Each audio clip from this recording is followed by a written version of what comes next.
que o cristão deve jejuar? Então, por que o cristão deve jejuar? O jejum é uma prática comum na vida cristã, mas muitas pessoas as praticam e não sabem o porquê de tal prática. Apenas associam o jejum a uma busca espiritual da presença de Deus na sua vida. Então escreva este artigo buscando abrir mentes e corações sobre o assunto. A ideia do jejum está, de fato, associada a uma elevação espiritual. Isso porque temos uma parte carnal e outra parte espiritual. Quando desejamos nos elevar espiritualmente, devemos nos desprender da parte carnal e jejuar, como diz Gálatas 5:17. Porque a carne cobiça contra o espírito, e o espírito contra a carne. E estes opõem-se um ao outro, para que não façais o que quereis.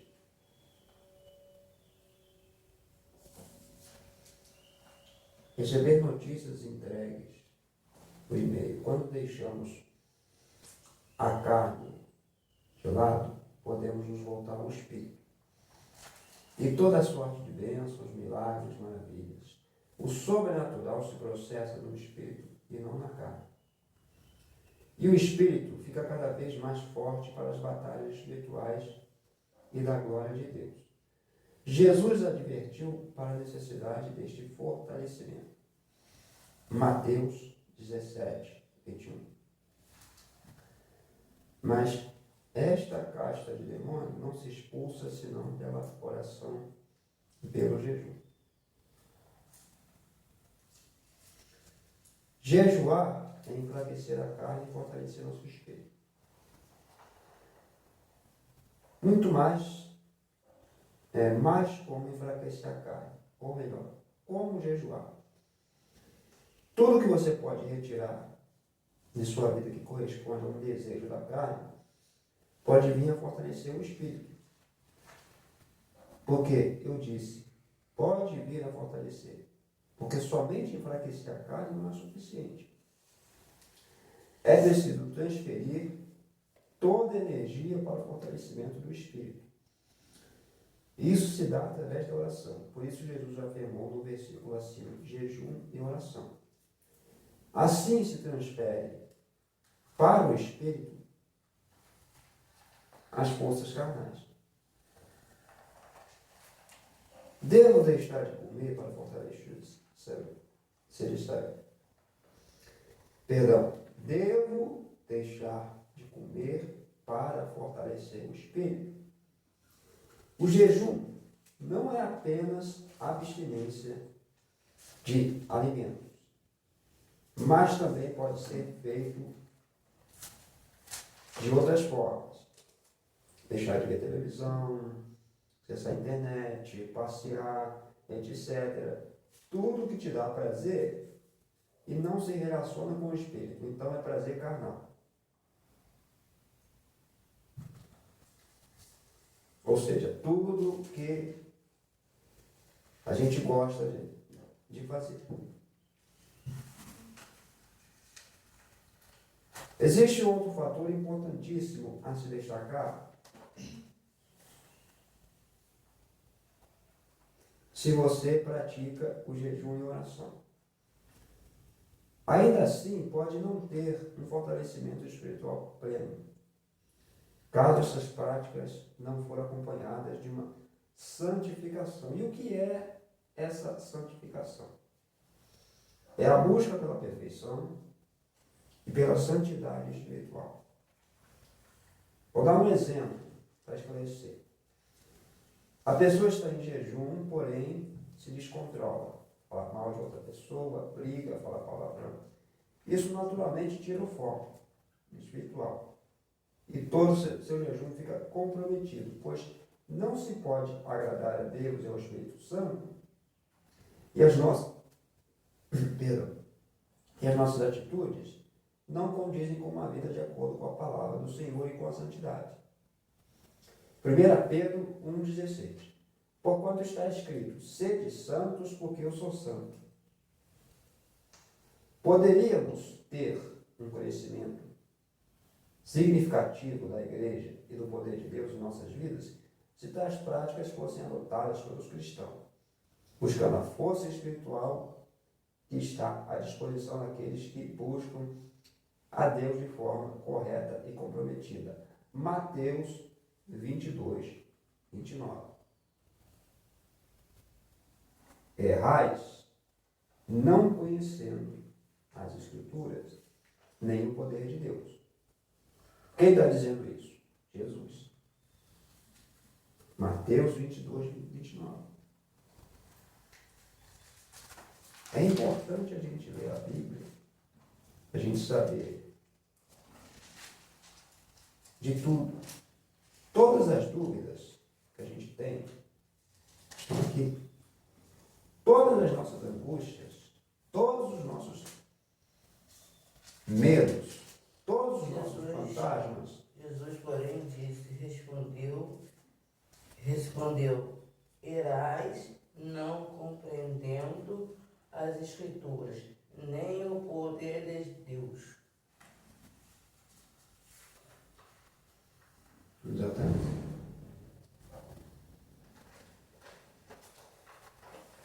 Tudo que a gente precisa. Jesus disse isto.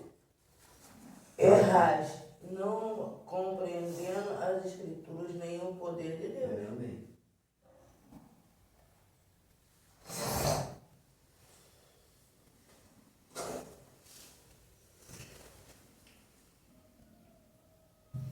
Então,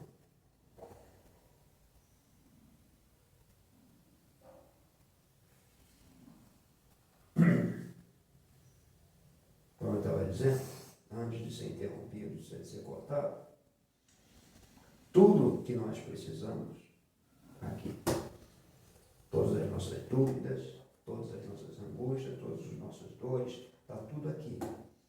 Eu quero saber por que eu estou assim. Eu vou aqui na Bíblia.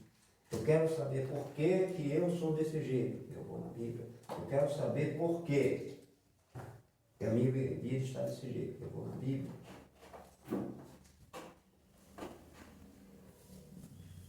Eu não entendi o que está ali na Bíblia. Então eu oro. O Espírito Santo vai me dar a interpretação.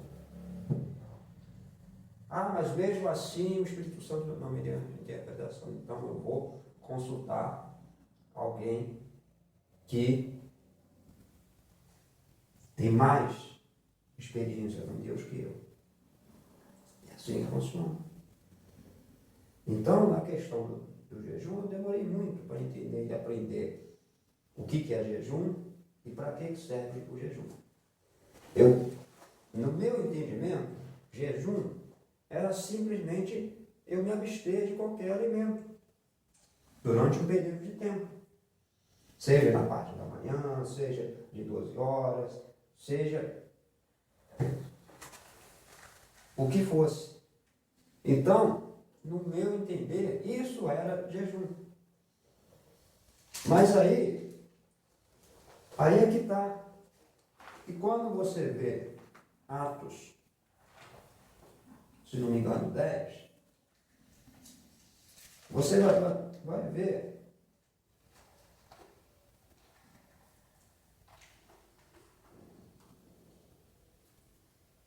a visão que Pedro tem. Atos 10, 12.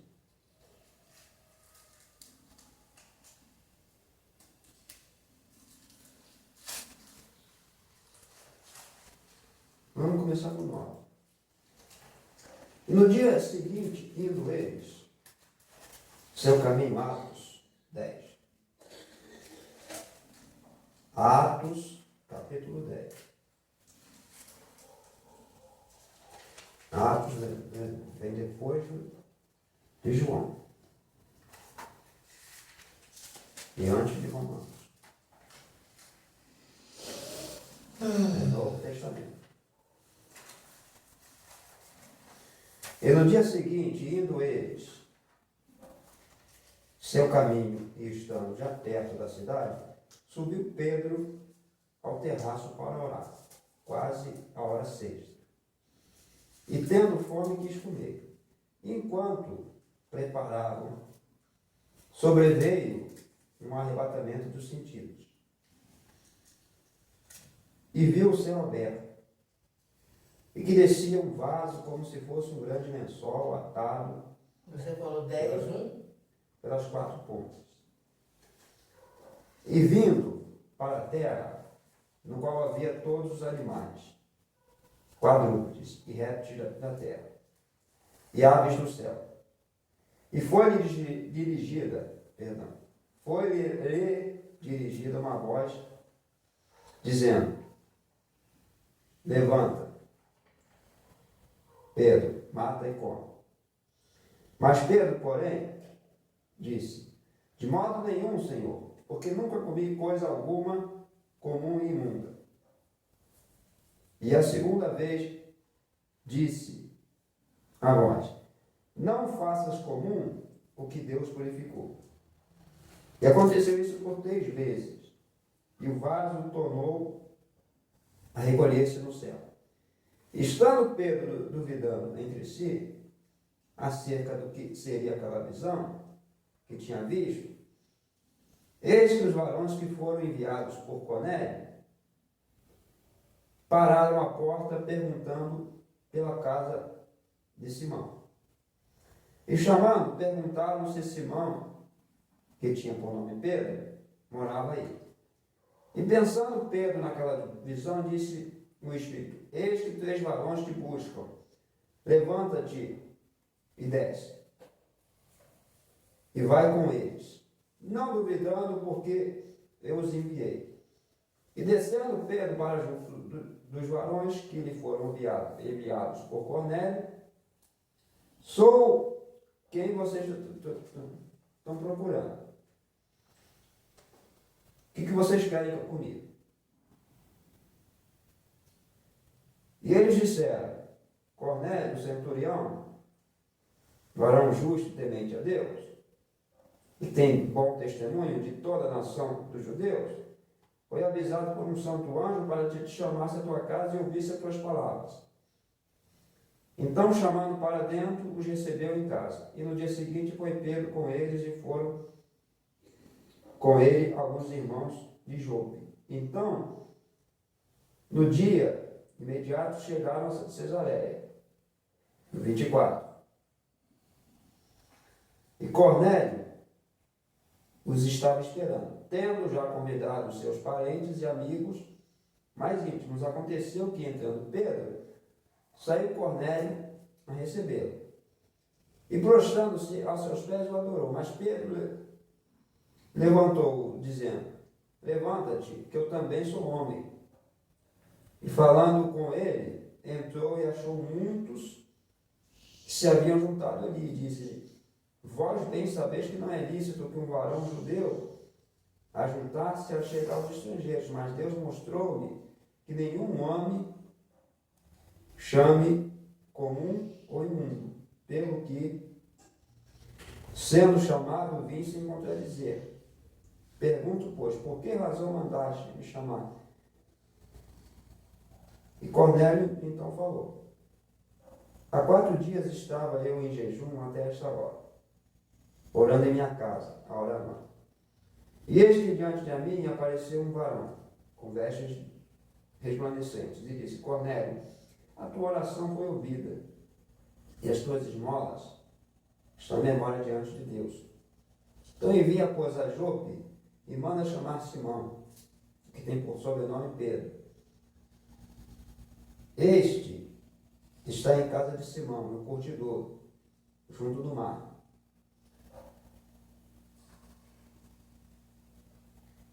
No 33. E logo mandei chamar-te, e bem fizeste em vir. Agora, pois, estamos todos presentes diante de Deus para ouvir tudo quanto Deus tem te mandado. E abrindo Pedro a boca, disse: reconheço, pois, verdade, que Deus não faz acepção de pessoas, mas é agradável aquele que em qualquer nação o teme e obra o que é justo. A palavra que ele enviou aos filhos de Israel, anunciando a paz por Jesus Cristo, esta palavra vós bem sabeis. E aí continua. Então, a questão aqui é a seguinte. Pedro não estava entendendo o que estava acontecendo. Ele foi lá, naquela casa lá, foi lá na casa daquele irmãozinho lá, e sentou-se lá na mesa lá para fazer o café, para tomar o café da manhã, normal. Ele estava em jejum, não tinha comido alimento nenhum. Então o Espírito Santo, naquela mesma hora, falou com ele, ó, desce. Primeiro deu a visão a ele, para ele entender que não se faz acepção de pessoas. E depois mandou, ó, desce que tem uns homens lá te esperando. Então, ele foi, desceu e acompanhou aqueles homens até a casa do centurião, o Cornélio, que era romano, não tinha, tinha as práticas dos judeus, não conhecia o Deus dos judeus, mas aqui a gente vê que num determinado momento ele pegou, não, vou fazer um sacrifício para o Deus dos judeus. Será que ele vai me ouvir? Já que os meus deuses, os deuses romanos, não me ouvem, eu vou fazer um sacrifício para o Deus dos judeus. Então ele ficou 4 dias sem se alimentar, em jejum, como a gente fala. E falando, buscando o Deus dos judeus. Então o Deus dos judeus mandou um anjo. O anjo foi lá, falou com ele, ó, o Senhor ouviu a tua oração. E então manda chamar um homem que vai estar assim na casa tal, que ele vai trazer a minha mensagem para você e para toda a sua casa e para todos que estiverem aqui. Porque eu tenho um propósito nesse lugar. Então ele rapidamente mandou os empregados dele chamar Pedro. E olha o que é sacrifício para Deus. A Bíblia não fala se Pedro chegou ali na casa ali do irmão Simão, que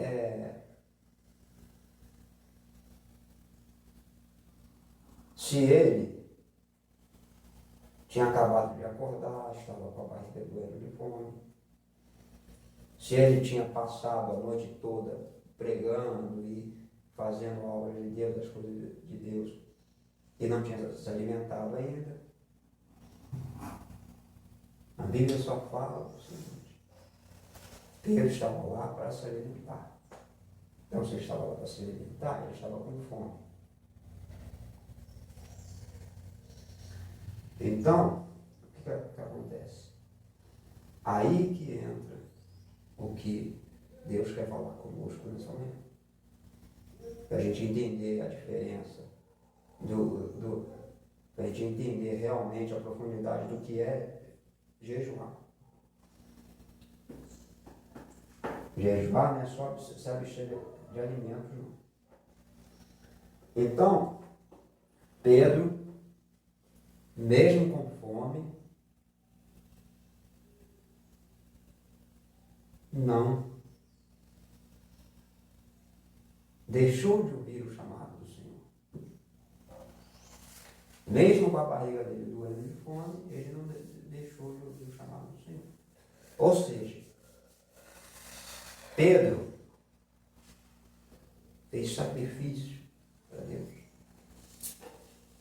E quando Deus fala sacrifício, jejuar é a gente fazer esse sacrifício, se abster, como está dizendo aqui. Está entendendo?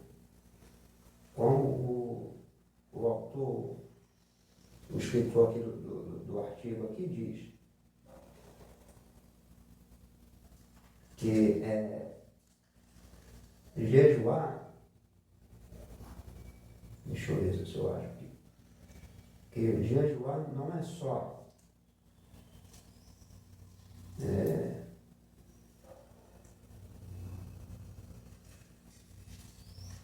jejuar é enfraquecer a carne e fortalecer o espírito. Mas como enfraquecer a carne, ou melhor, como jejuar? Tudo que você retirar da sua vida correspondente ao desejo da carne pode vir a fortalecer ao espírito. E aqui, o mais importante.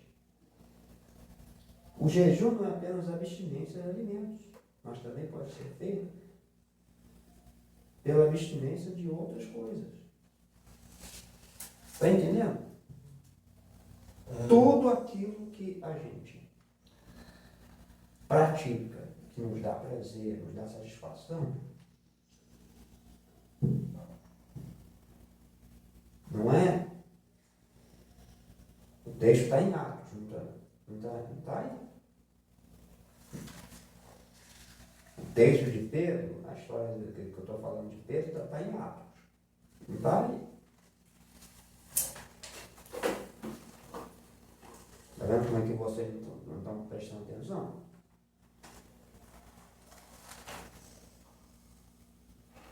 Tudo aquilo que nós sentimos, temos necessidade. Por exemplo, eu preciso, logicamente, eu não vou fazer tipo assim,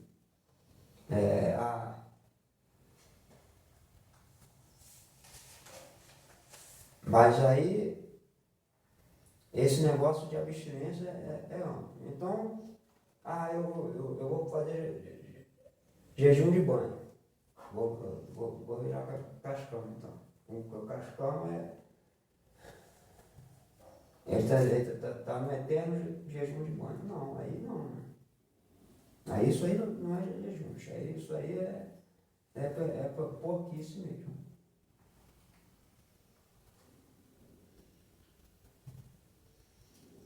Apesar que só aqui no Brasil, aqui que nós temos o hábito de tomar banho todos os dias, né? Nos países mais frios, lá no norte, eles não têm esse hábito, não. Entendeu?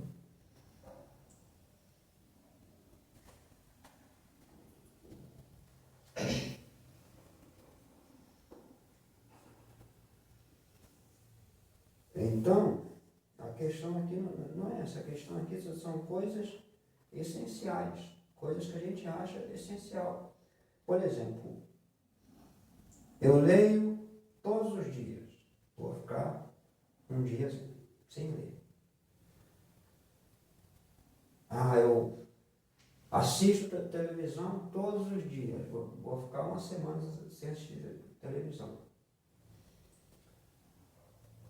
Eu entro nas redes sociais a cada 5 minutos. Vou ficar 2 dias sem entrar nas redes sociais. Eu como toda hora. Vou ficar algumas horas sem me alimentar. Aliás, antes de eu me alimentar, eu vou fazer uma oração. Você está fazendo um jejum, você está fazendo um sacrifício para Deus. Então não importa. Não importa. De que forma? Porque o próprio Jesus está dizendo aqui, errais, não conhecendo as Escrituras e nem o poder de Deus. É isso que Jesus está falando. O problema dos cristãos do século XXI, principalmente da época que a gente está vivendo, é a preguiça de pegar a Bíblia e ler, de pegar com tanta facilidade hoje em dia, com tanto acesso, com internet, com todas essas facilidades, com o YouTube e tudo mais, a gente ter preguiça de pegar e pesquisar, se aprofundar nas coisas, nos assuntos, naquilo que a gente quer saber. Nas coisas que são essenciais para a gente, nas coisas que são importantes para nós. Então,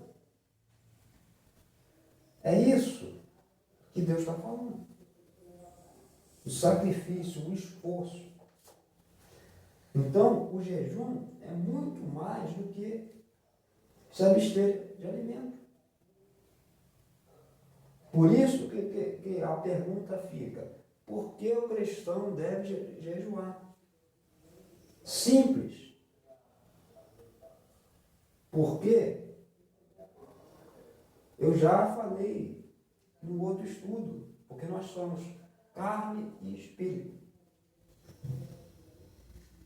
Passei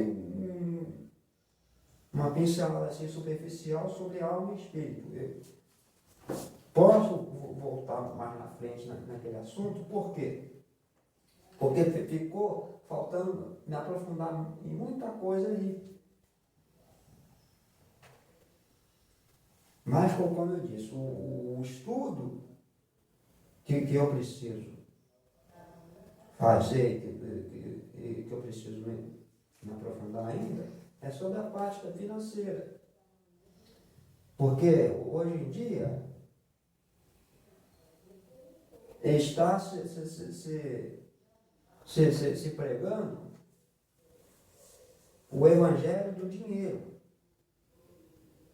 Não está se pregando o verdadeiro evangelho. Está se pregando um evangelho falso, mentiroso, para enganar as pessoas, iludir as pessoas, levar as pessoas a fazer coisas erradas, induzir as pessoas ao erro. Um evangelho que não causa arrependimento, que não causa reflexão, que não causa mudança, que não causa nada.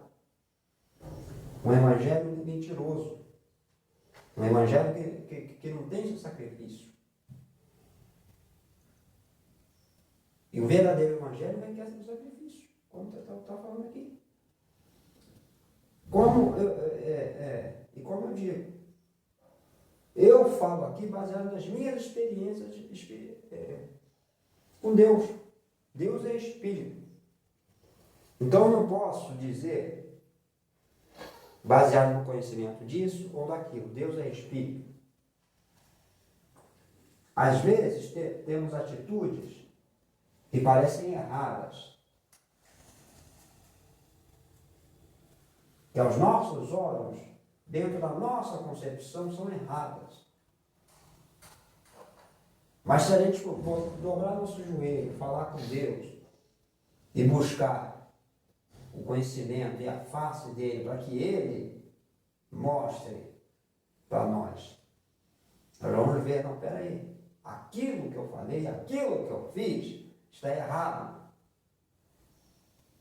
Então eu preciso rever os meus conceitos. Eu preciso rever. E mais, ninguém é obrigado a ser igual a ninguém. Se eu sou de um jeito, o outro tem o jeito dele. Quando a questão é, quando se põe pessoas com pensamentos opostos para conviver, não se tem o propósito de destruir ambos. Se tem o propósito de ensinar civilidade e respeito. Por quê? Um pode gostar de amarelo, o outro pode gostar de vermelho. Eu posso achar que vermelho é uma cor horrível, é a cor do capeta, é a cor que só tem coisa ruim. E posso achar que o outro que gosta de vermelho está errado em gostar de vermelho. E o outro que gosta de vermelho pode achar errado que eu gosto de amarelo. Olha lá, amarelo é achar que amarelo é cor de ouro, de dinheiro, de riqueza, e achar que eu só estou preocupado com ganância, com isso. Então, eu tenho que respeitar o gosto do outro e o outro tem que respeitar o meu gosto. Agora, somos obrigados a ficar colados? Não, não somos. Somos por opção. Por opção, por exemplo, se um homem e uma mulher se casam, um homem tem uma cabeça, a mulher tem outra cabeça. Então, para que haja convivência, tem que ter um senso comum, um objetivo, um norte. Aonde queremos chegar?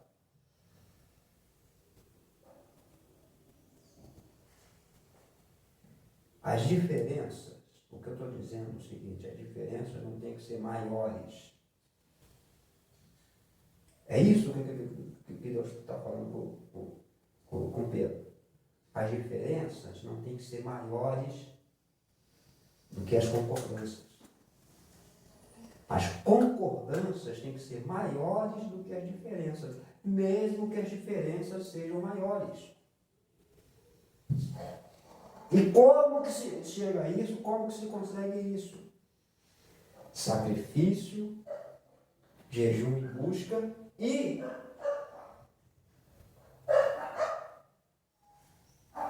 desejo. Desejo. O que eu quero? Onde que eu quero chegar? Eu avisei. Está entendendo? Então,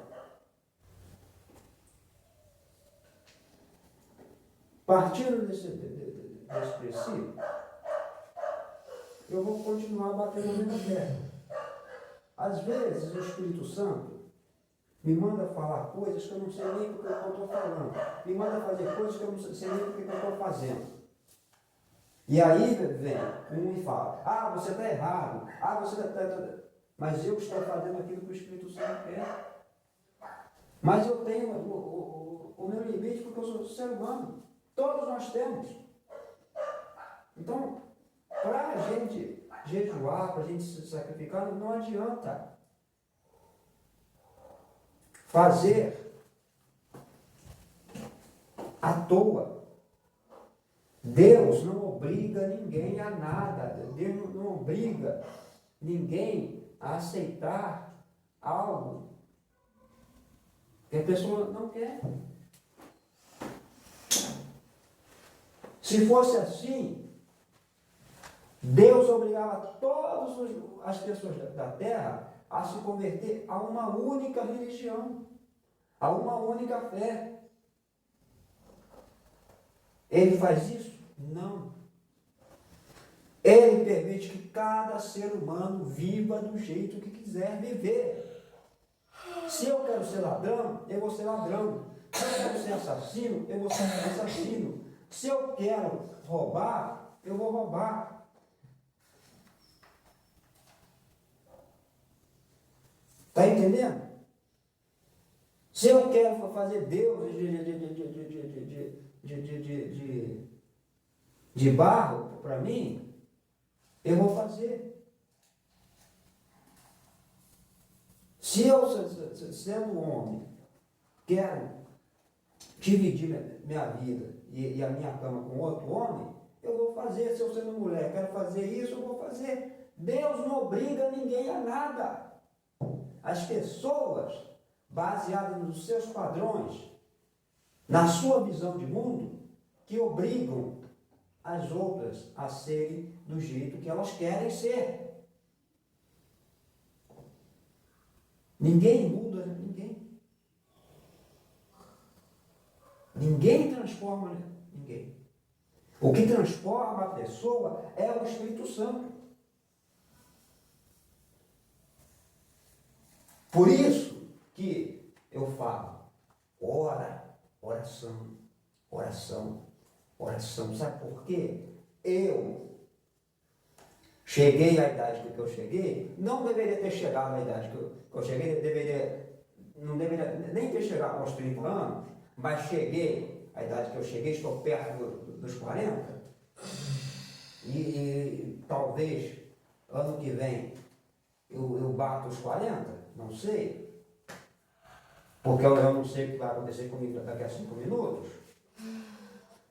Então, eu não cheguei aqui à toa, não tive as experiências que eu tive à toa. E cada um de vocês que está aqui e que está assistindo agora, tem a sua experiência, tem a sua vivência. Pode até não conhecer esse Deus que eu estou falando. Pode até achar que conhece algum Deus como Jó. De ouvir, falar como eu falei na semana passada. Então, mas eu não conheço apenas de falar, eu conheço esse Deus de viver, de sentir, de ter experiências com Ele. E é por isso que eu falo, não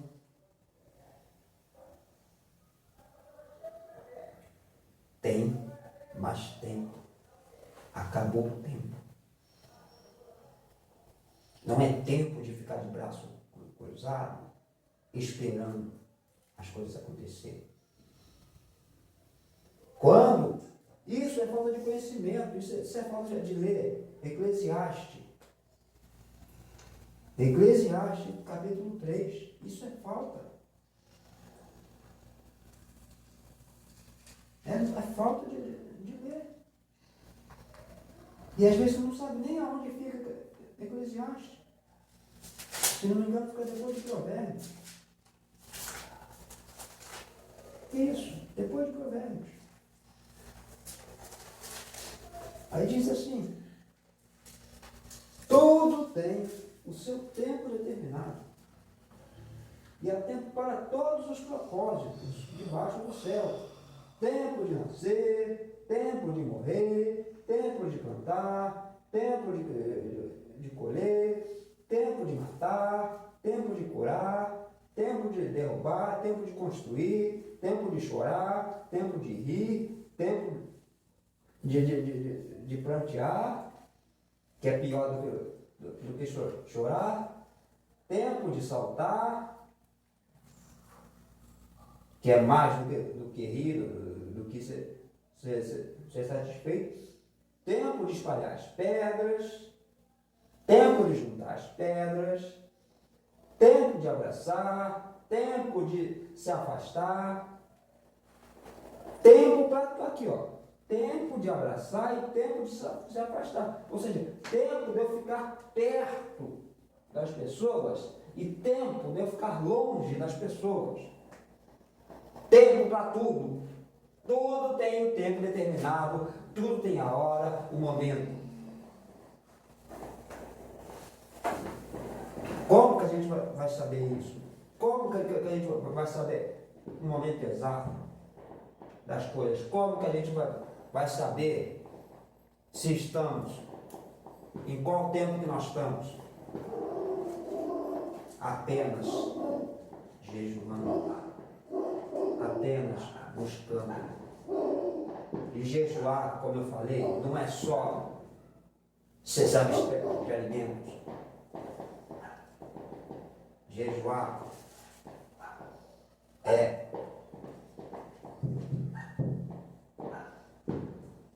se abster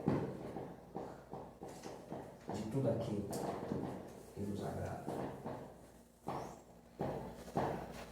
Olha aí. É difícil.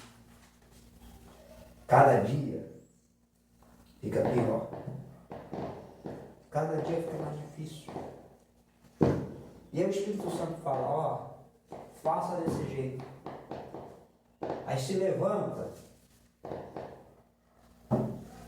a carne dizendo, não vai fazer do jeito que Deus quer. Vai fazer do jeito que eu quero, porque vai agradar a mim e não a Ele. E aí o que eu estou fazendo? Não estou fazendo sacrifício nenhum. Não estou buscando fazer a vontade de Deus. Estou me rebelando contra Deus. E aí é que está. Eu tenho que voltar. Eu tenho que achar a passagem, mas agora fica difícil de achar. Mas tem uma passagem lá de Moisés, no tempo de Moisés, que Moisés dá uma ordem, então se levanta um povo lá para contradizer a ordem dele. E aí, o que acontece? Muitos líderes, inclusive eu cansei de ver muitos líderes usando isso para meter medo nas pessoas, para dizer que, olha, não toca no ungido do Senhor, ungido de Deus. Todos nós somos ungidos de Deus, desde que nós escolhemos. A partir do momento que a gente aceita o Espírito Santo na nossa vida, a partir do momento que a gente aceita o Espírito Santo na nossa vida, nós somos escolhidos de Deus. Então, aquele povo, uma meia dúzia lá, vai confrontar Moisés, vai tentar fazer uma rebelião contra Moisés. E Moisés, o que faz diante daquele povo? Nada. Só ora a Deus. E naquele momento que vão confrontar ele, o que acontece? Abre-se a terra e a terra engole aqueles rebeldes. Ah, então Deus é assassino. Deus é justo. Por quê?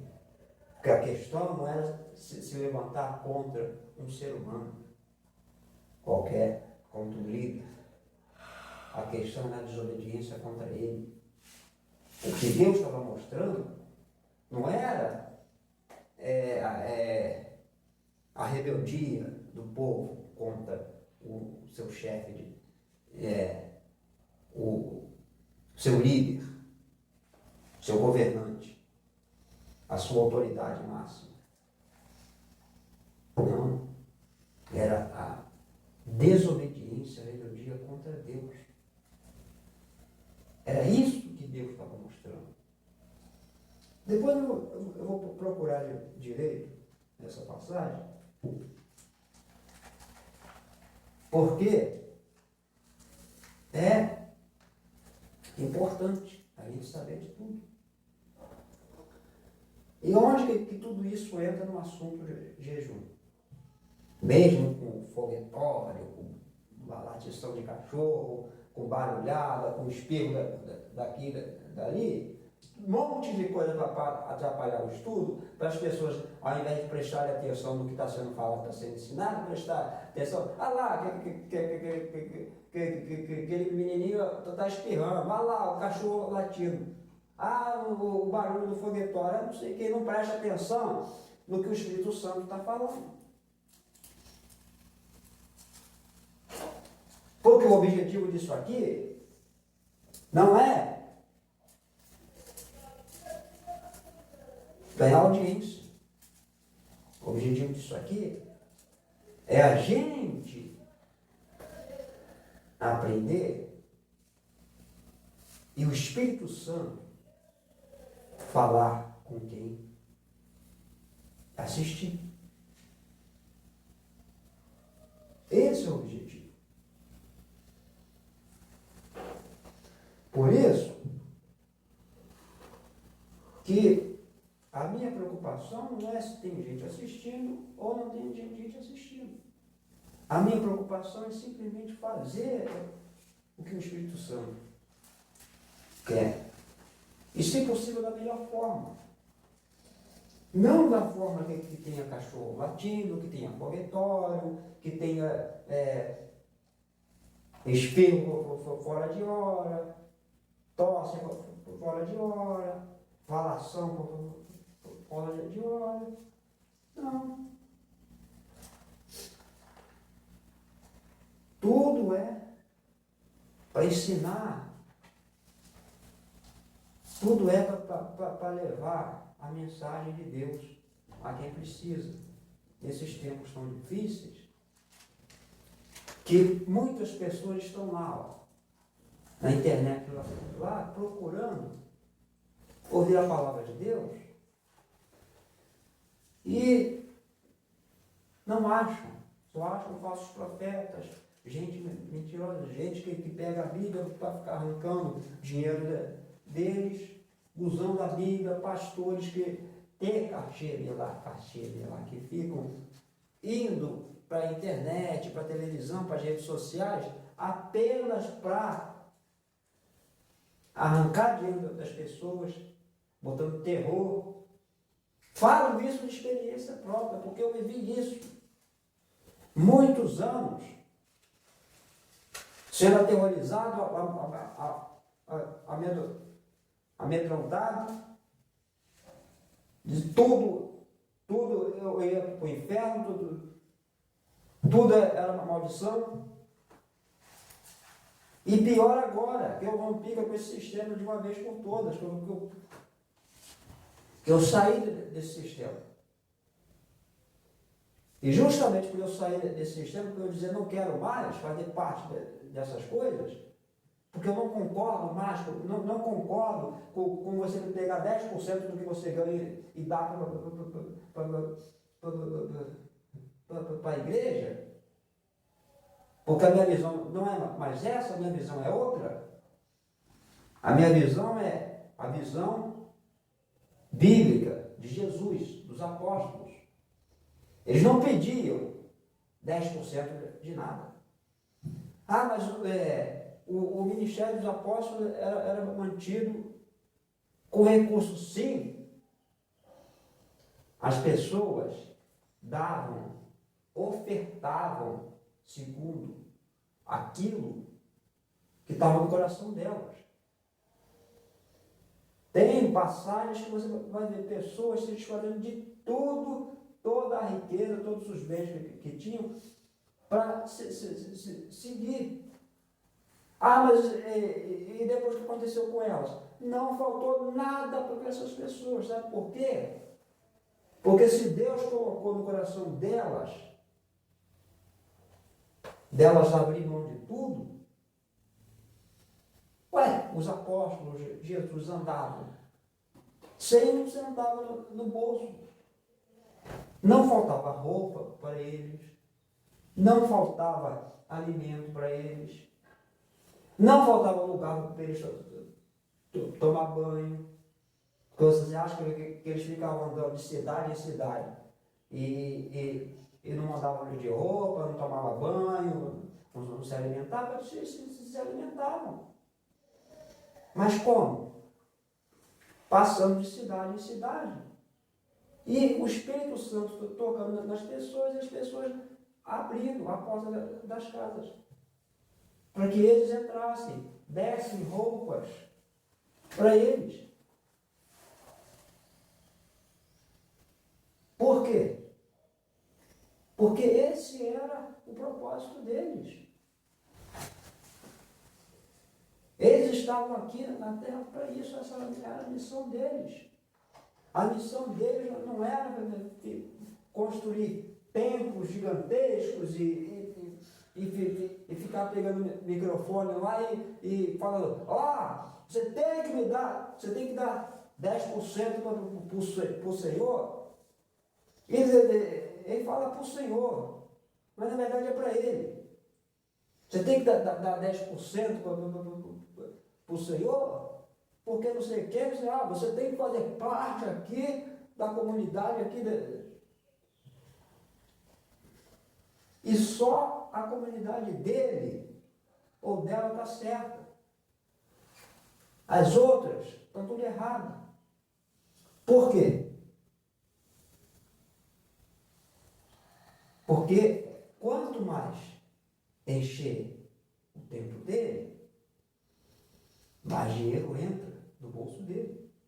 Então ele pode comprar carrão zero, ele pode comprar avião, pode comprar helicóptero, pode comprar, construir mega templos gigantescos, pode comprar emissora de televisão para botar lá a mensagem que ele quer para as pessoas assistir. Pode fazer o que ele quiser. Ele não é, perdão. Porque a corrupção não é só do homem. E a liderança mais importante é do homem. Só que, num determinado o tempo que a gente está vivendo, os homens estão fugindo da sua responsabilidade. Em tudo. Em tudo. Por quê? Estão vivendo aquele tempo lá de Romanos. Buscando suas próprias vontades, seus próprios desejos. Por isso que as coisas estão tudo distorcidas. E quanto mais o tempo avança, pior fica. Quando eu falo, se Deus separou a nossa família, se nós somos uma família e Ele quer que nós sejamos uma família abençoada nos pés dEle, nós temos que obedecer à vontade dEle, nós temos que fazer sacrifício para Ele, nós temos que ter alegria, satisfação de fazer as coisas para Ele. Não importa o que for, do jeito que for. Se eu tenho que levantar 4h30 da manhã para orar, não importa. Eu tenho que levantar 4h30 da manhã para orar. Eu tenho que levantar eu tenho que estudar todo domingo cedo de manhã, não importa. Todo sábado de manhã eu tenho que dobrar meus joelhos, tenho que orar, não importa. É para Ele. Antes de dormir eu tenho que dobrar meu joelho e orar. Não importa, é para Ele. É para Deus. O Deus Todo-Poderoso que a gente está estudando aqui, o Deus Todo-Poderoso que a gente diz que acredita. Porque ou a gente bota em prática isso aqui, ou não adianta porcaria nenhuma. E quando eu falo isso, falo não só para mim, não só para quem está assistindo aqui, não só para quem está vendo, para todos. Porque o Espírito Santo não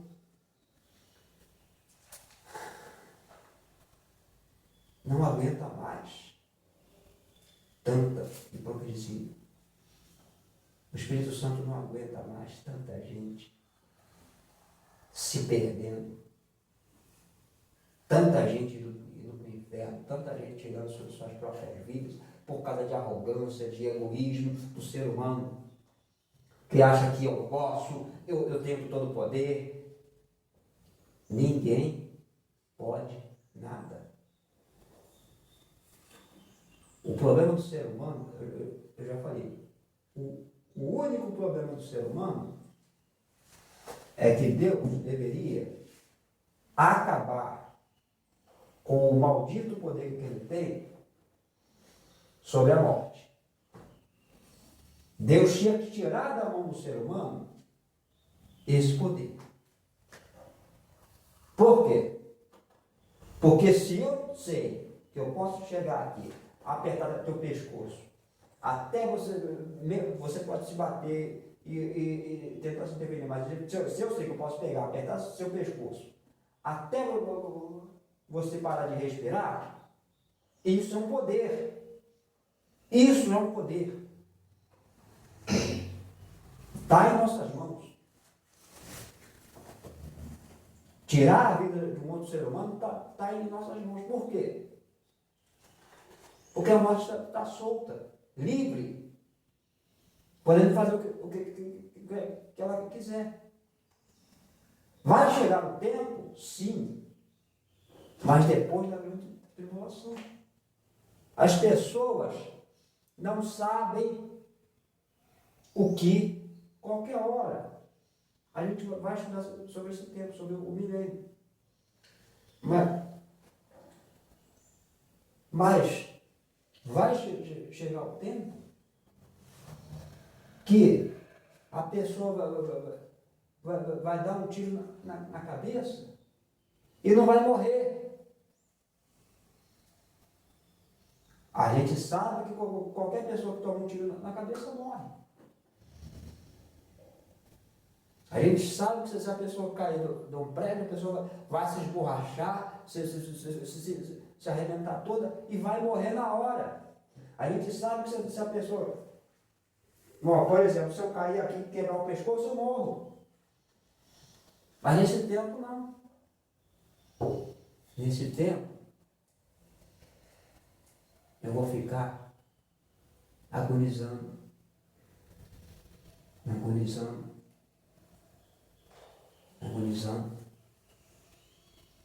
E alguém vai poder fazer alguma coisa por mim?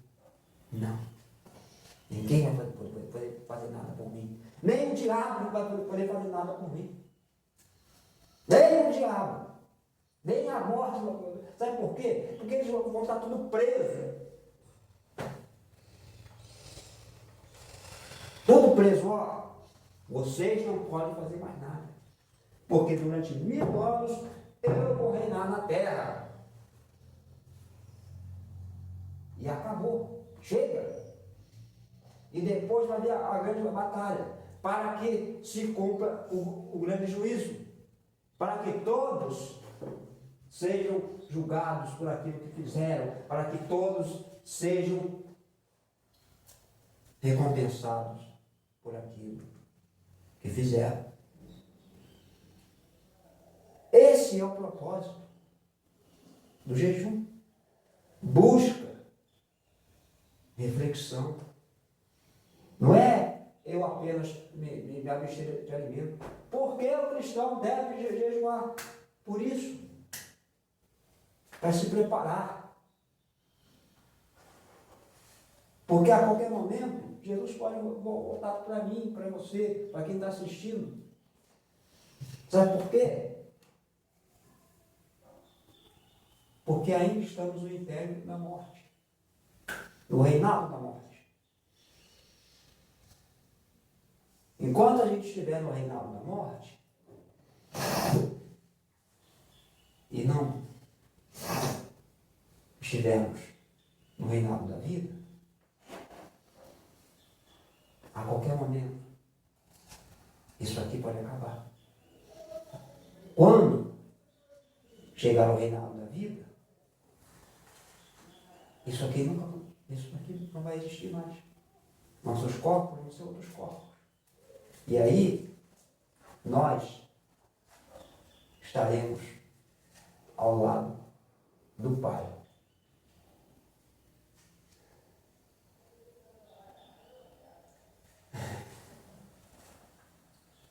E para completar, que a gente já bateu 1 hora, mesmo com tanta dificuldade, com tanto empecilho,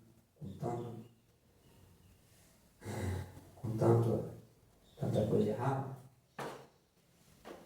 eu pergunto novamente, por que o cristão deve jejuar? Por quê? A resposta é simples. Porque nós temos que se preparar para aonde o nosso espírito, aonde a nossa alma vai ir. A qualquer momento, eu sei quando é meu último dia aqui na Terra. Não. Você sabe, ela sabe, você está aí vendo, sabe. Não, ninguém sabe quando é o último dia aqui na Terra. Então, a gente tem que se preparar para que esse último dia,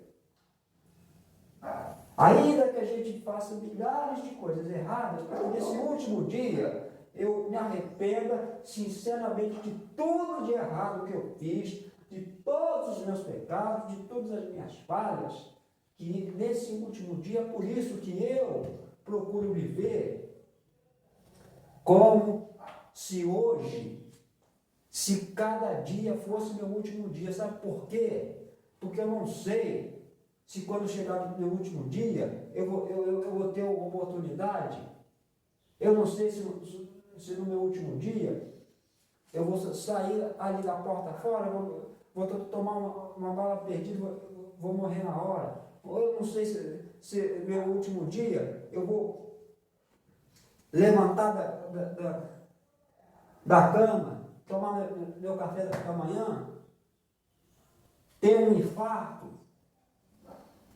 e morrer sem ter tempo de dizer: Deus, me perdoa. Por isso que Paulo falava com os irmãos lá de Tessalônica, que eles tinham que viver como os últimos dias. Só que o que acontece? Eles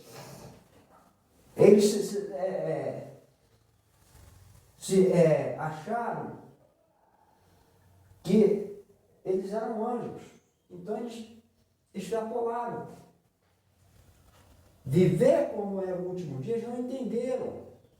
Viver como o último dia não significa que você vai deixar de fazer suas obrigações, suas coisas, que você simplesmente vai...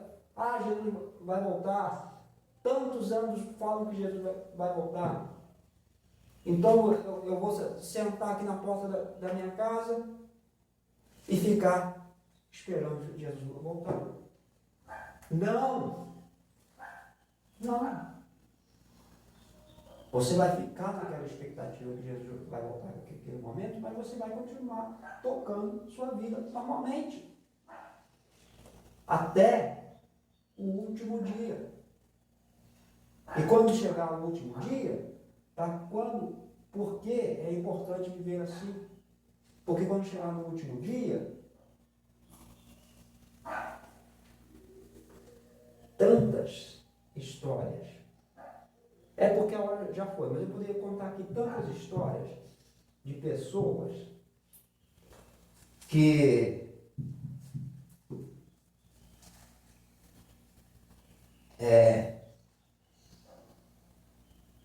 viviam, que enquanto estavam aqui vivas,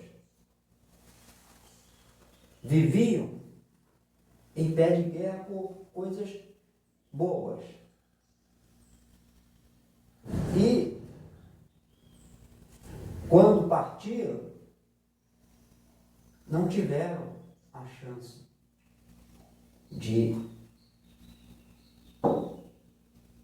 se despedir, de chegar para o outro e dizer, ó, me desculpa, você me perdoa. Por quê? Porque a gente não sabe quando é o último dia. A gente não sabe.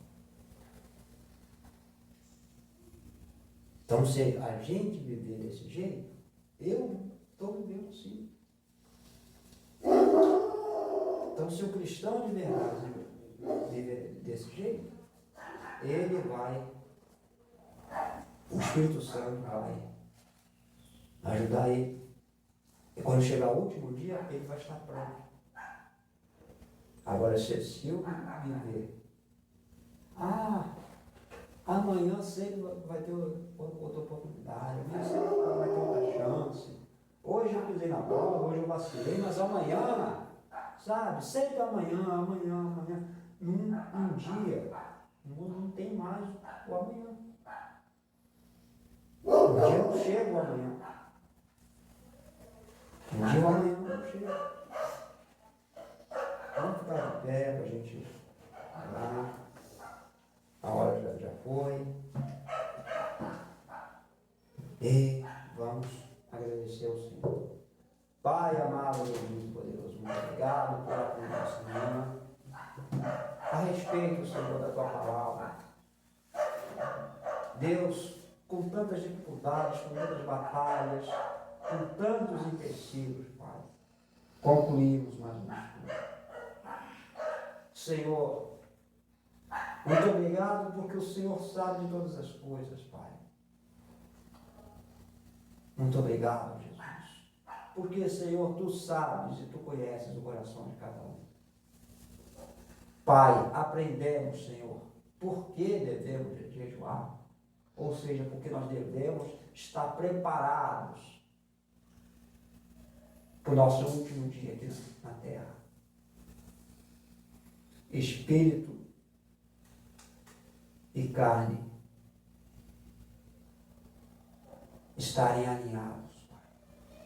Apesar de ambos quererem coisas opostas. Deus, com todas as dificuldades, com todas as batalhas, conseguimos concluir esse estudo. Ficou um pouco mais longo do que o normal, Pai. O Senhor sabe de todas as coisas. Que semana que vem, Pai, nós possamos estar aqui novamente. Dessa vez com mais responsabilidade, com mais compromisso contigo, Pai. E que não haja nenhuma interrupção, Pai. E que ouçamos e obedeçamos a Tua palavra, para que o Senhor possa nos ajudar. Amém. E graças a Deus. Amém.